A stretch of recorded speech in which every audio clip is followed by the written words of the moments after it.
얼마 전에 문득 이 대학 시절에 읽었던 책 한 권의 제목이 생각이 났습니다. 그리스도인은 어떻게 사고해야 하는가. 신기하게도 책의 내용은 별로 생각이 나지 않는데 책의 제목과 이 표지가 굉장히 선명하게 기억이 났습니다. 미국에서는 1963년도에 그리고 한국에서는 1986년도에 출판이 되었던 이 책은 지금은 더 이상 출판되지 않는 것 같습니다. 어떤 중고 책방에 올려져 있었는데 밑줄이 좀 그어져 있는 상태인데 깨끗합니다. 1,500원 받겠습니다. 그렇게 써져 있더라고요. 그리고 이런 안내가 있었습니다. 해리 블레마이어스는 왜 기독교적 정신이 사라져가고 있는지를 일부에서 다루고 있는데 그는 그 이유가 기독교적 정신이 세속적 정신에 굴복했기 때문이라고 말하고 있다. 때문에 그러한 현실에 대해 문제의식을 가지는 기독교인들에게는 사고하는 그리스도인들의 외로움이라는 문제가 생겨난다고 말한다. 안타깝게도 이 시대에는 저자가 통렬하게 비판하듯 기독교적 사역은 있어도 기독교적 지성은 거의 존재하지 않는 것 같다. 지금으로부터 약 50여 년 전쯤에 사고하는 그리스도인의 외로움이라는 표현을 썼다는 것이 저에게 개인적으로 참 인상적이었습니다. 돌이켜보면 80년대 중반을 넘어서면서 기독교의 사역과 영성의 흐름은 기독교 지성과 분별력이라는 주제보다는 감정과 느낌 그리고 눈에 보이는 어떤 현상들을 체험하는 방향으로 조금 전환되어 간 것이 아닌가 하는 생각이 듭니다. 그러한 방향 전환에는 1987년도에 한국에 소개되었던 경배와 찬양이라는 운동도 일조하였던 것 같고요. 존 윈버를 중심으로 했던 빈야드 운동이나 또 토론토 블레싱과 같은 은사주의적인 운동들도 영향을 끼친 것이 아닌가 하는 생각이 듭니다. 물론 그 시대에 불어왔던 그러한 바람들을 통해 하나님께서 우리에게 허락하신 은혜가 있었습니다. 하나님만이 하실 수 있는 놀라운 일들에 대한 간절한 소망, 진심 어린 회개, 부흥과 영적 각성을 위한 간절한 기도, 잃어버렸던 뜨거운 열정의 회복 등등 하나님께서 그런 바람을 통해서 한국교회에 허락하신 은혜가 있었습니다. 하지만 부작용이 없었던 것은 아닌 것 같다는 생각이 들어요. 말씀의 권위에 기초하지 않은 은사주의나 예언사역, 눈에 보이는 것들이나 감성과 체험을 중시하는 사역들 사이에서 균형을 잃어버리고 지나치게 한쪽 방향으로 치우쳐버린 교회나 그리스도인들이 나타났기 때문입니다. 그러다 보니 말씀을 묵상하고 배우는 것보다는 무엇인가를 체험하고 느끼는 것, 깊이 묵상하고 분별하는 것보다는 사람이 쓰러지는 것과 같은 어떤 신비한 현상을 경험하는 것, 내면의 성숙함보다는 외적인 성공과 성장과 같은 것들이 중요시되는 경향이 나타났던 것 같습니다. 또 그 결과로 신앙과 삶에 엇박자가 나타나기도 했죠. 사경회, 즉 이 말씀을 풀어서 성경을 강의하는 것을 중심으로 모이던 집회들이 조금씩 사라지면서 찬양과 간증 집회, 특세와 같은 모임들이 새롭게 자리를 잡기 시작했던 것 같습니다. 그런가 하면 언젠가부터 좀 딱딱하고 깊이 있던 책들이 진열대에서 사라지고 간증이나 어떤 체험 위주의 조금은 쉽고 좀 가볍게 읽을 수 있는 책들이 베스트셀러의 상위권들을 차지하는 현상들도 나타났던 것 같다는 생각이 듭니다. 물론 그런 변화들이 우리에게 남긴 유익이 전혀 없다고 말할 수 없어요. 하나님께서는 너무도 쉽게 한편으로 치우치기 쉬운 우리들을 위해서 우리가 또 이쪽으로 넘어가 있으면 또 이쪽에 바람을 보내시고 또 이쪽으로 치우쳐져 있으면 이런 파도를 보내시기도 하는 것 같습니다. 하지만 우리는 너무나 연약하기 때문에 또 하나님께서 이런 파도를 보내시면 또 그쪽으로 너무 이렇게 쏠리고 치우치게 되는 경향성을 가지고 있는 것 같아요. 그것은 하나님이 주시는 바람에 문제가 있는 것이 아니라 우리들이 부족하고 우리들이 약하기 때문이겠죠. 그래서 저도요, 저의 기질이나 저의 성향에 너무 갇힐 위험이 있기 때문에 책도 조금 다양한 성향의 것들을 좀 읽어보려고 애를 씁니다. 그리고 또 저에게 없는 것들을 가지고 있는 분들을 만나서 그분들의 사역의 경험을 듣고 대화하고 배우려고 노력을 하기도 하지요. 왜냐하면 저희 좁은 소견과 기질이라는 한계 안에 저의 크신 하나님을 그렇게 가둬두고 싶지는 않기 때문입니다. 이런저런 생각들을 하다가 문득 히브리서 5장 12절 말씀이 생각났습니다. 때가 오래되었으므로 너희가 마땅히 선생이 되었을 터인데 너희가 다시 하나님의 말씀의 초보에 대하여 누구에게서 가르침을 받아야 할 처지이니 단단한 음식은 못 먹고 젖이나 먹어야 할 자가 되었도다. 이는 젖을 먹는 자마다 어린아이니. 이 어린 나이라고 표현된 이 사람들은 단단한 음식은 먹고 소화할 능력이 없었기 때문에 계속해서 젖을 먹어야 되는 그런 사람들이었습니다. 근데 문제는 젖만 먹으면 더 이상 자라지 못하고 걷고 뛰고 일할 수 있는 힘을 가질 수는 없다는 것이죠. 젖은 그야말로 아주 어릴 때 생존을 위해서 필요한 음식이기 때문입니다. 때문에 젖을 떼고 단단한 음식을 먹는 것은 선택이 아니라 필수겠죠. 그래서 엄마도 젖을 먹이다가 어느 때가 되면 이유식으로 바꾸고 이제 어른들이 먹는 음식으로 바꾸게 되는 것 아니겠습니까? 이어지는 14절 말씀을 볼까요? 단단한 음식은 장성한 자의 것이니 그들은 지각을 사용함으로 연단을 받아 선악을 분별하는 자들이니라. 이 13절에 있는 어린 나이와 대조되는 단어 장성한 자라는 표현이 있죠. 이 단어는 다 큰 사람, 성숙한 사람, 어른이라는 뜻을 가지고 있습니다. 근데 히브리서는요, 이 장성한 자의 특징을 이렇게 말하네요. 지각을 사용함으로 연단을 받아 선악을 분별할 수 있는 사람. 참 인상적이라는 생각이 들지 않으십니까? 이 장성한 자의 특징이 굉장히 여러 가지가 있을 텐데 그 중에 한 가지, 히브리서는 장성한 자란 지각을 사용하는 훈련을 통해서 선과 악을 분별해낼 수 있는 사람이다. 이렇게 말하고 있으니까요. 이 14절을 다른 번역으로 다시 읽어드리겠습니다. 그러나 어른이 되면 단단한 음식도 먹게 됩니다. 성인은 지각을 사용하여 계속 훈련함으로 선과 악을 분별합니다. 이 말씀에 의하면 장성한 사람은 하나님 안에서 잘 훈련된 사고하는 능력, 분별하는 힘을 가진 사람이기 때문에 선과 악을 구별해낼 수 있다는 것이죠. 어떻습니까? 우리는 단단한 음식도 먹고 소화해낼 수 있는 어른입니까? 그리고 선과 악을 분별해낼 수 있는 실력을 가진 사람인지요? 오늘 우리는 로마서 12장 2절 말씀을 읽었습니다. 전체가 16장으로 구성된 로마서는 1장에서 11장이 교리편이라면 12장에서 16장은 실전편이라고 말할 수 있겠습니다.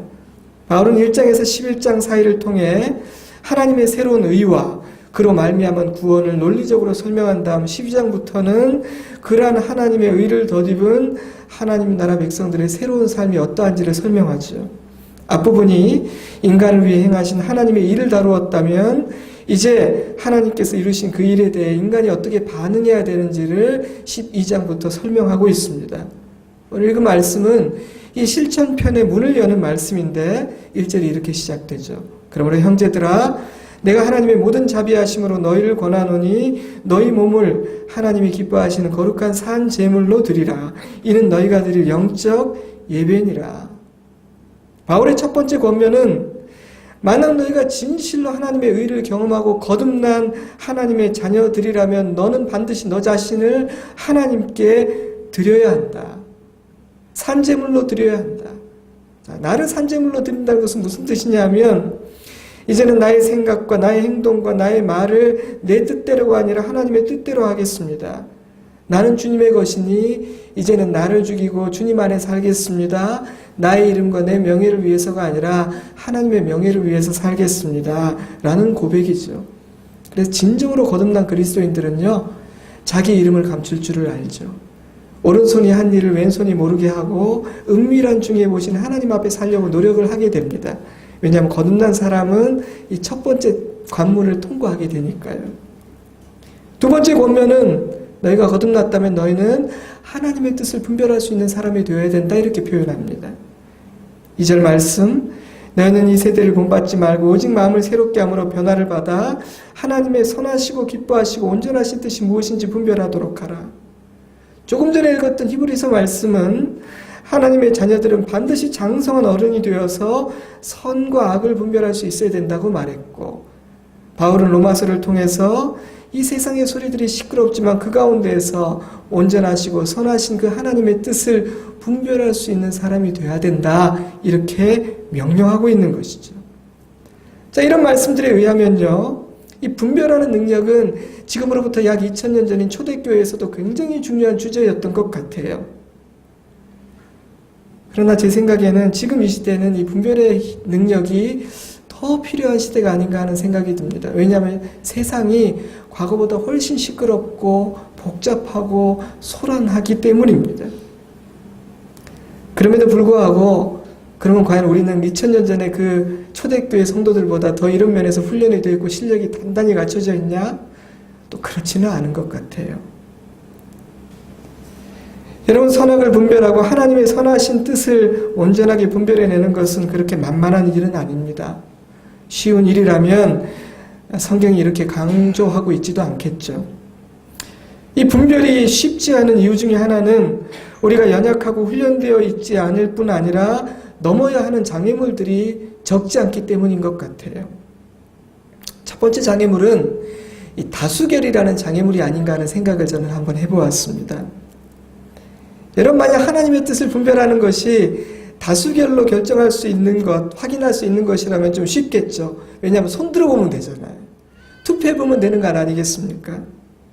그런데 하나님의 뜻을 알고 선악을 분별하는 것이 그렇게 간단하지가 않은 것 같아요. 여호수아와 갈렙이 가나안 땅을 정탐했을 그때 이스라엘 전체 인구가 몇 명쯤 됐을까요?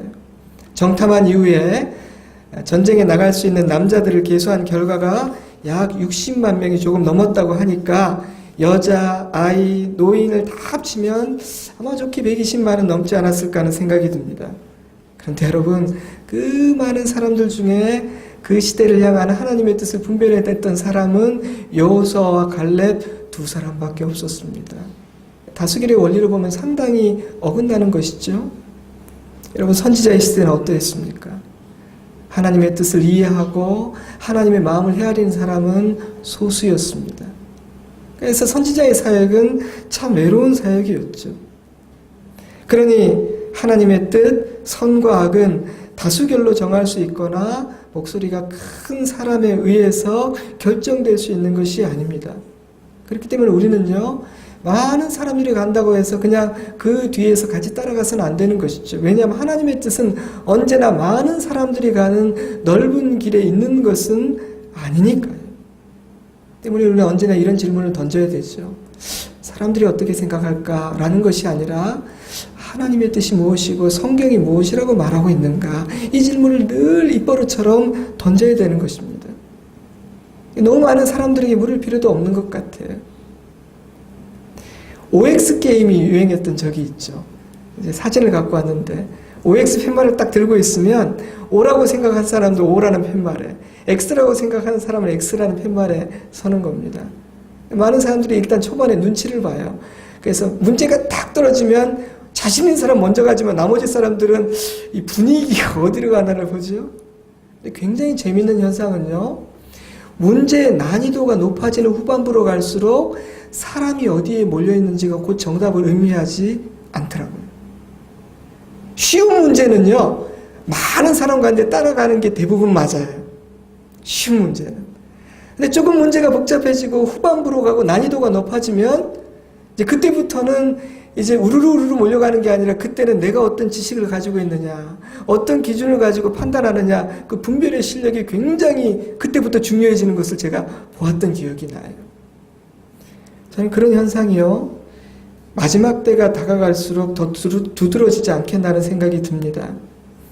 세상의 소리가 더 커지고 사람들은 자기 소견에 옳은 대로 행할 것이며 판단력이 흐려진 인간의 어리석음이 드러나는 혼돈의 시기가 다가올 거라고 성경은 말하고 있지 않습니까? 그렇기 때문에 그때로 다가갈수록 많은 사람들이 가느냐 아니냐가 중요하지 않게 될지도 몰라요. 넓은 길인지 좁은 길인지가 전혀 중요한 이슈가 아닐지도 모릅니다. 성경이 뭐라고 말하고 있는지, 정말 성령께서 나에게 무엇이 빛이요 어디에 진리가 있다고 말하는지 그 음성을 듣고 판단하고 분별하는 것이 정말 중요한 시대가 다가올 것 같아요. 분별한 능력을 기르고 분별할 수 있는 은혜를 달라고 기도해야 되는 또 다른 이유는 우리의 판단과 분별에 영향을 끼치는 요소들이 굉장히 많기 때문입니다. 제가 볼 때 우리가 넘어서야 하는 두 번째 장애물은 세상의 풍조라는 장애물입니다. 2절 말씀을 다른 번역으로 한번 보시겠습니까? 현대인의 성경은 이 시대의 풍조를 본받지 말라. 표준 세번역은, 그리고 현대인의 성경은 이 세상을 본받지 말라. 영어 성경은 The pattern of this world를 따르지 말라. 본받지 말라. 우리에게 하나님의 뜻을 분별하려는 의식적인 노력과 기도가 필요한 중요한 이유 중에 하나는 우리는 이 세상의 풍조와 세상의 가치관과 패턴과 그 소리들의 영향을 받기가 너무 쉬운 연약한 존재이기 때문입니다. 듣고 싶지 않아도 보고 싶지 않아도 날마다 보고 들을 수밖에 없는 세상의 소리와 풍조들, 그것은 우리의 생각과 판단에 큰 영향을 끼칩니다. 여러분, 저와 여러분은요, 보고 듣는 것에서 결코 자유로울 수 없는 사람들이죠. 때문에 감당해낼 자신이 없다면 차라리 안 듣고 안 보는 것이 나을지도 모르겠어요. 이런 생각하다가 문득 수도사들이 왜 광야로 갔는지가 이해가 되더라고요. 사람들을 피해서, 세상의 소리를 피해서 속세를 떠날 만도 했겠구나, 또 그런 결단을 할 수도 있겠구나 하는 것이 이해가 됐어요. 웰빙, 힐링, 온통 이 단어가 막 떠들썩하게 들리던 시절에 사람들은 자기도 모르게 그 두 개의 단어의 영향을 받고 살았습니다. 요즘은 수저론 너무 많이 나오죠. 저는 그 말을 들을 때마다 저 말들이 우리의 젊은이들을 얼마나 좌절시키고 부정적인 영향을 끼칠까라는 생각이 참 많이 들어요. 자녀 교육에 대해서도 얼마나 많은 소리들이 들립니까? 얼마나 많은 부모님들이 다른 학부형들의 이야기나 세상 이야기를 들으면서 내가 이래도 되는 건가? 얼마나 많은 고민이 될까요? 한번 말씀드린 것 같은데 제가 오늘 아침에 우연히 다 함께 차차차라는 노래를 듣게 됐어요. 분명히 말씀드릴 수 있지만 저는 그분의 팬이 아닌데도 불구하고 깜짝 놀란 건 제가 하루 종일 다 함께 차차차를 부르고 있어요. 그 리듬이 막 계속 생각이 나고 흥얼흥얼 거리게 되더라고요. 듣는 것이 굉장히 무섭구나. 그래서 제가 그때부터 라디오 주파수도 바꿔버렸어요. 사랑하는 성도 여러분, 우리가 보고 듣는 세상의 소리들은 우리의 생각과 분별력에 큰 영향을 끼칩니다. 왜냐하면 우리는 그런 것들로부터 완전히 자유롭게 살 수 있는 그런 막강한 실력자들이 안 되거든요. 그렇기 때문에 아예 자신이 없으면 우리는 아예 보고 듣는 것을 좀 걸러낼 필요도 있어요. 만나는 사람들도 걸러낼 필요도 있습니다. 내가 어디에 갈지도 좀 걸러낼 필요가 있습니다. 특별히 내가 그런 소리와 세상의 풍조와 들리고 보이는 것에 쉽게 요동하는 사람이라고 생각된다면 더 자신을 지킬 필요가 있는 것이죠. 그것이 지혜로운 일인지도 몰라요. 또 한 가지 장애물이 있어요. 그것은 지나온 삶의 경험이라는 장애물입니다. 자라보고 놀란 가슴, 소뚜껑 보고 놀란다는 말이 있죠. 자라를 보고 놀랐던 경험이 소뚜껑을 향한 나의 반응과 판단에 영향을 끼친다는 것입니다. 소뚜껑은 분명히 소뚜껑일 뿐인데 그것을 소뚜껑으로 여기지 못하게 만든다는 것이죠. 지나온 나의 어떤 경험이, 자라를 보았던 경험이. 트라우마라는 말은 요즘 많이 사용되는데 예를 들면 삼풍 사건 때 생존했던 분들, 대구 지하철 사건에서 구조된 분들, 월남전이나 이라크전에 참전했던 용사들이 자기 일상의 삶으로 다시 돌아왔음에도 불구하고 과거의 그 경험 때문에 부정적인 영향을 받는 것을 의미하죠. 여러분, 이처럼 우리가 경험한 사건들은요, 현재 우리의 삶과 미래 우리의 판단과 분별에 어떤 영향을 끼치게 됩니다. 우리는 그 안에 살고 있죠. 그래서 성장 배경, 부모, 환경, 내가 경험했던 일들, 내게 남은 상처들, 이 모든 것들을 이해하고 그것들이 혹시 지금의 나에게 어떤 영향을 끼치고 있는가를 이해하는 것은 제가 볼 때 중요하다는 생각이 들어요. 분명히 영향을 끼치니까요. 자유롭지 못하니까요. 근데 안타까운 것은 많은 사람들은 건강하고 좋은 경험보다는 부정적이고 상처받은 경험의 지배를 훨씬 많이 받더라는 겁니다. 분명히 살아오면서 좋았던 일도 있고 긍정적인 경험도 많을 텐데 많은 사람들은 그것보다는 아픔, 상처, 부정적인 경험들의 영향을 더 많이 받더란 말이죠. 그런 트라우마들은 하나님께서 하실 일들에 대한 소망과 기대를 빼앗아 버립니다. 크신 하나님을 지극히 작게 만들어 버리죠. 우리에게는 하나님께서 베푸신 은혜의 흔적과 증거들이 많이 있습니다. 근데 우리는 과연 그 은혜의 증거들과 또 우리의 지나온 날의 아픔과 어둠들 중에서 어떤 것에 영향을 더 많이 받는 사람인 것 같습니까? 우리는 어떤 것 같으세요? 저의 인생을 뒤돌아보면 하나님의 은혜가 얼마나 컸는지 모릅니다. 막다른 길과 벼랑 끝에 섰던 적이 적지 않았지만 그때마다 하나님의 울타리가 되어주시고 그 능하신 오른팔을 내미셔서 건져주셨던 적이 굉장히 많죠. 그리고 온다면은 저는 어떤 상황에 처하든지 믿음으로 담대하게 승리하고 찬송 부르는 사람이 되어야 마땅합니다. 왜냐하면 지난날 은혜의 경험과 증거들이 너무 많거든요. 만약에 그때마다 기념비를 세웠다면 그 기념비들도 굉장히 많을 거예요. 그런데 안타깝게도 저는 그렇지가 못해요. 늘 그렇게 믿음으로 반응하지 못할 때가 많습니다. 마치 약속의 말씀을 받고 그 홍해를 지나 가나안에 이르기까지 수많은 하나님의 놀라운 기적을 경험했음에도 불구하고 가나안 땅에 사는 그 거인들을 보고 기가 죽어버린 이스라엘 사람들처럼 그렇게 반응할 때가 많아요. 아마도 제가 죄인이기 때문이겠죠. 믿음이 부족하고 성령 충만하지 못하기 때문이겠죠. 근데 여러분, 그것이 솔직한 우리의 실력이에요. 우리의 현실입니다. 사단은 우리 안에 있는 그런 연약함과 죄성을 이용해서 분별하지 못하게 하고 잘못된 판단을 하게 만듭니다. 믿으며 생각하지 못하게 하죠. 하나님의 선하신 뜻을 깨닫지도 못하게 하고 붙들지도 못하게 합니다. 저는 이것은요, 우리 각자가 넘어서야 되는 장애물이고 이겨야 되는 전투라고 생각합니다. 여러분, 혹시 여러분의 발목을 잡고 있는 패배의식이 있습니까? 여러분을 붙들고 지금까지도 전진하지 못하게 만드는 어떤 트라우마가 있습니까? 그것을 알아야 됩니다. 그리고 그것을 넘어설 수 있어야 돼요. 하나님의 은혜로. 자, 그렇다면요, 이 장애물들을 이겨내고 하나님의 선하시고 기뻐하시고 온전하신 뜻이 무엇인지 분별하기 위해서 어떻게 될까요? 바울은 이렇게 권면합니다. 마음을 새롭게 함으로 변화를 받으라. 마음을 새롭게 함으로 변화를 받으라.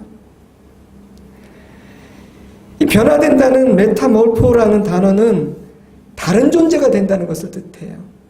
똑같은 내가 조금 나아지고 옷을 갈아입는 것이 아니라 그냥 존재가 바뀌는 것을 의미해요.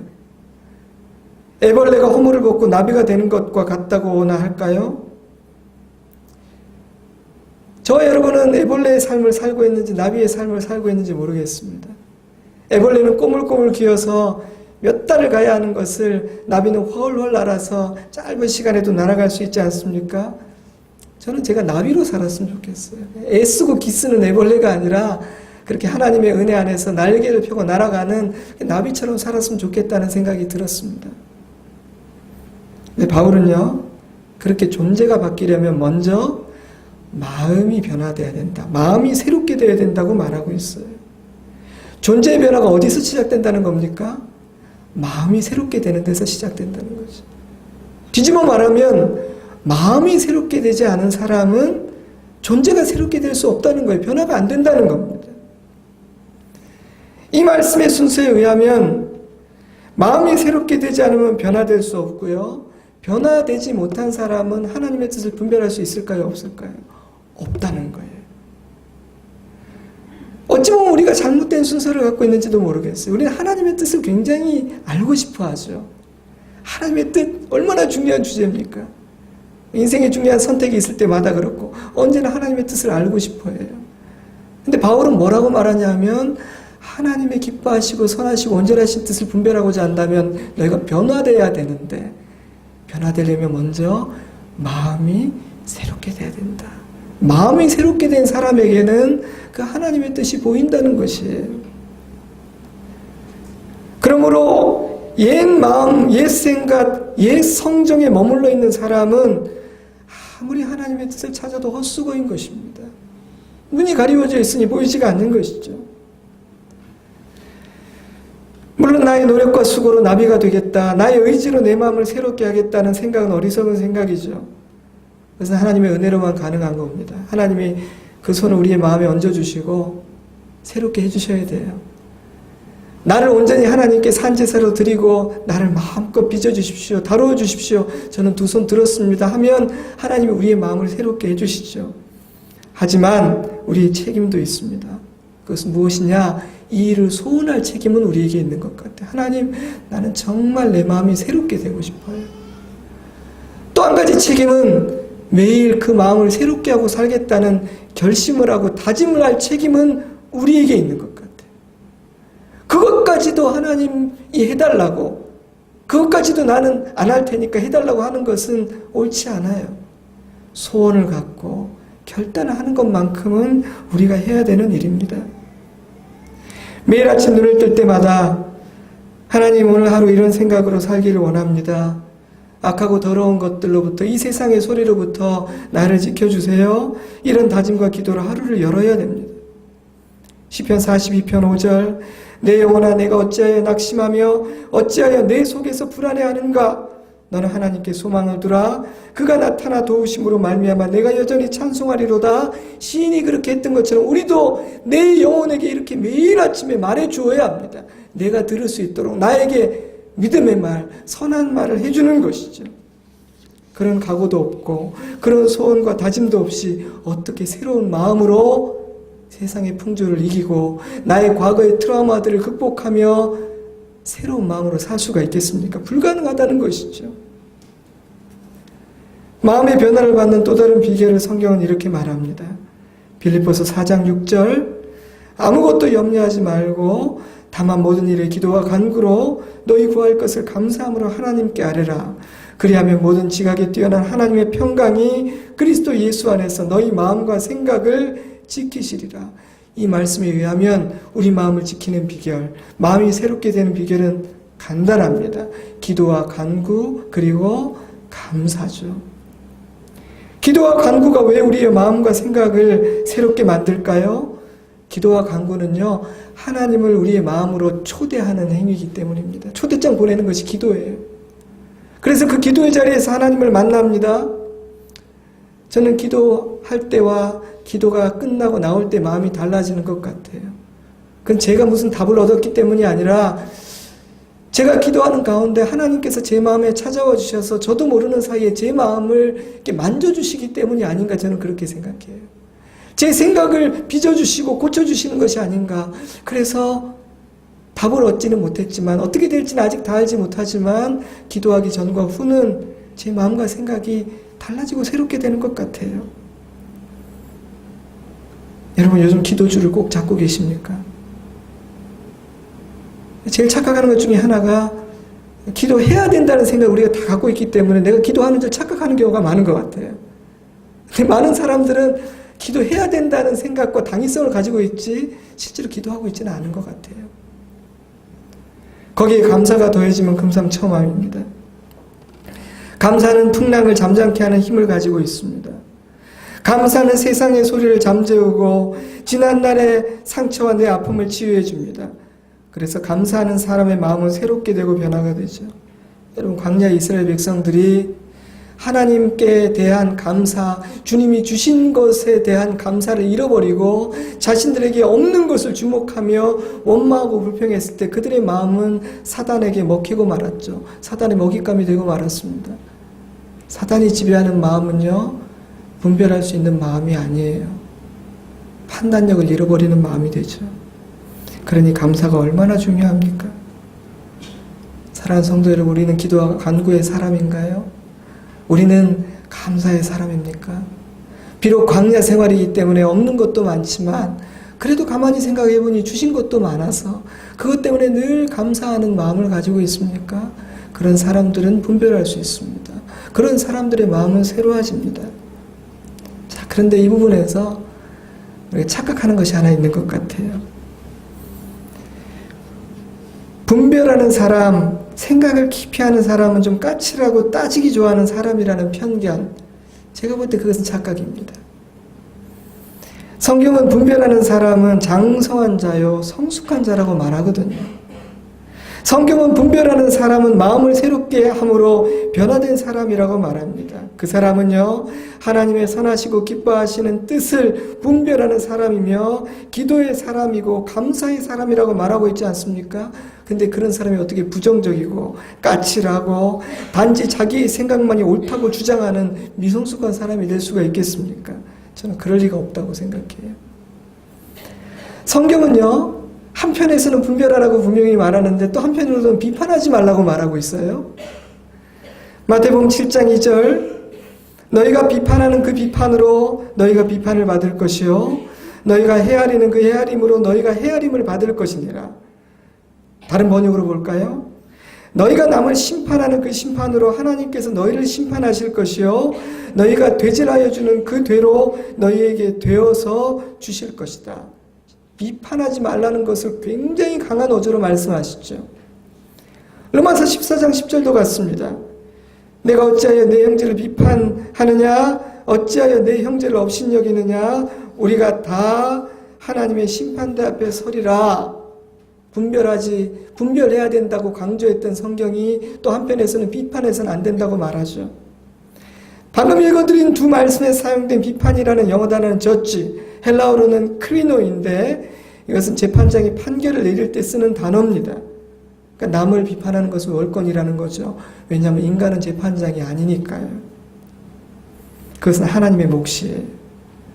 때문에 이 두 말씀은요, 우리가 형제를 심판하는 것은 하나님이 우리를 심판하는 것하고 연결된다고 말하고 있어요. 너는 재판장이 아니다. 판결은 내가 내린다. 그리고 네가 야박한 잣대로 형제를 심판하면 심판의 날에 나도 네가 네 손에 들고 남을 판단했던 그 야박한 잣대로 너를 판단할 것이다. 이렇게 말하고 있는 거예요. 이 두 가지 말씀을 생각하다가 저는 이런 생각이 들었습니다. 비판은 다른 사람을 평가하고 판단하는 것이지만 분별은 다른 사람을 평가하기 위해서가 아니라 나를 위해서 하는 것이 분별이에요. 그러니까 분별의 목적은 남을 평가하기 위해서가 아니라는 거예요. 분별은 선과 악을 구별하고 하나님의 선하시고 온전하고 기뻐하신 뜻이 무엇인지를 온전히 발견해서 내가 바른 길을 가기 위해서 하는 것이지 다른 사람이 이러네 저러네 말하기 위해서 하는 것이 아니라는 거예요. 그러므로 분별은 하되 비판은 하지 말라고 말씀하신 것입니다. 때문에 분별하는 사람, 분별의 사람들은요, 다른 사람들을 판단하고 정죄하는 재판장과는 다른 자리에 서게 됩니다. 때문에 분별의 사람은 성숙하고 겸손하지만 단호하죠. 온유하지만 이리저리 휩쓸리지는 않습니다. 분명한 기준이 있으니까요. 그 사람은 까칠하거나 부정적인 사람도 아닙니다. 왜냐하면 그는 마음을 새롭게 함으로 변화를 받은 장성한 어른이니까요. 사랑하는 형제 자매 여러분, 우리는 비판의 사람입니까? 분별의 사람입니까? 이 사회에서 혼돈에 빠져서는 안 됩니다.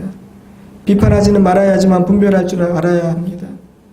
하지만 여러분, 목사님 나는 비판도 분별도 안 할래요. 그것도 틀렸습니다. 분별할 수는 있어야 됩니다. 왜냐하면 분별하지 못하면 내가 망할 수 있어요. OX 퀴즈라면 분별 잘못하면 바로 탈락이에요. 결승점에 이르지 못해요. 여러분, 우리 자신을 잘 살펴보시기 바랍니다. 나는 비판의 사람인가 분별의 사람인가 아니면 이도 저도 아닌가. 말씀을 맺습니다. 너희는 이 세대를 본받지 말고 오직 마음을 새롭게 함으로 변화를 받아 하나님의 선하시고 기뻐하시고 온전하신 뜻이 무엇인지 분별하도록 하라. 사도 바울은 만약 너희가 하나님의 의를 경험한 진정으로 거듭난 하나님의 자녀라면 하나님의 선하시고 기뻐하시고 온전한 뜻을 분별하는 어른이 돼야 돼. 그렇게 말합니다. 세 가지 적용을 했으면 좋겠어요. 분별의 힘을 기르기 위해서. 다 아시는 거예요. 시시하다고 생각하지 마시고 마음에 새기셨으면 좋겠습니다. 첫 번째는 말씀을 묵상합시다. 말씀을 묵상합시다. 여러분, 분별에는 기준이 있어야 되잖아요. 기준이 없이 어떻게 분별할 수 있습니까? 그런데 하나님의 말씀만이 변하지 않는 선과 악의 기준됩니다. 하나님의 말씀만이 온전하신 하나님의 뜻을 우리에게 드러내는 지침이 됩니다. 그러므로 말씀을 모르는 사람이 분별할 수 없는 것이죠. 또한 말씀이 능력이 됩니다. 요즘 사드 미사일 얘기 많이 들으셨죠? 방어용 요격 미사일이라고 그래요. 저기 미사일을 쏘면은 여기서 이제 방어용으로 쏘아서 공중에서 탁 터뜨려서 우리가 피해를 입지 않도록 하는 뭐 그런 미사일인 것 같아요. 말씀은 요격 미사일입니다. 우리가 원하든 원하지 않든 많은 소리를 듣습니다. 보게 됩니다. 그리고 여러분, 내가 듣고 싶은 소리만 들을 수가 없어요.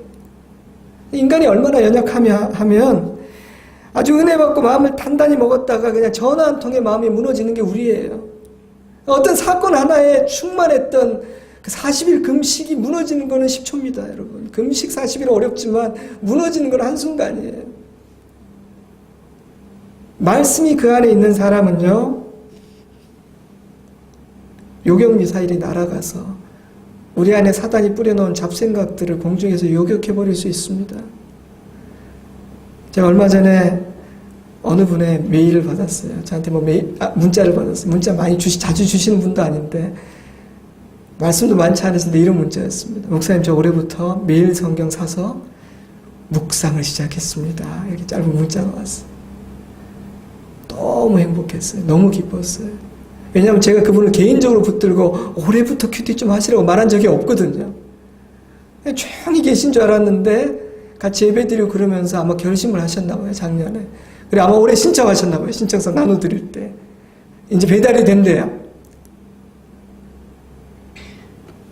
말씀이 없이 분별할 수가 없어요. 마크 트웨이는 이 고전이라는 것은 클래식 있잖아요. 고전. 오래된 책들을 이렇게 정의했더라고요. 고전이란 누구나 읽었으면 하지만 읽기는 참 싫은 책, 그게 고전이다. 그렇게 표현했어요. 저는 거기에 빗대어서 성경을 이렇게 한번 패러디 해보았습니다. 성경은 모든 그리스도인들이 마땅히 읽어야 된다고 생각하지만 거의 읽지 않는 책.